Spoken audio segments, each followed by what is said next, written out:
ગત રોજ ગુજરાત આંગણવાડી કર્મચારી સંગઠન યુનિયન દ્વારા બાયડ તાલુકાની આંગણવાડી કાર્યકર બહેનો તેમજ તેડાગર બહેનોના સમર્થનમાં એડવોકેટ ચંદ્રપાલસિંહ ખાંટ તેમજ મનોજસિંહ ઝાલા આવ્યા બાયડ તાલુકા પંચાયત ખાતે આજરોજ તારીખ 1-8-3-2026ના રોજ આંગણવાડી બહેનોએ પોતાના હક માટે ધરણા કર્યા। આગળના દિવસોમાં જો આ માગણીઓ નહીં સંતોષાય તો આંદોલન ચાલુ રાખીશું। રિપોર્ટર દીપક પરમાર ગઢિયા।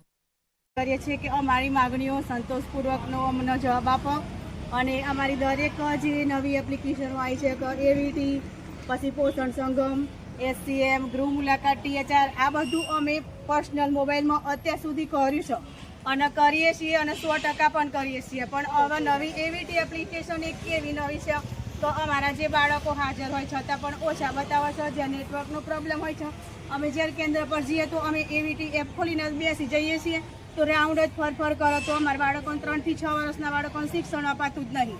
તો એ એપ્લિકેશનમાં ખોટું પાડવામાં એટલા મશગુલ થઈ ગયા છે તો બાળકો બિચારા આમથી આમ રમે કરે। જો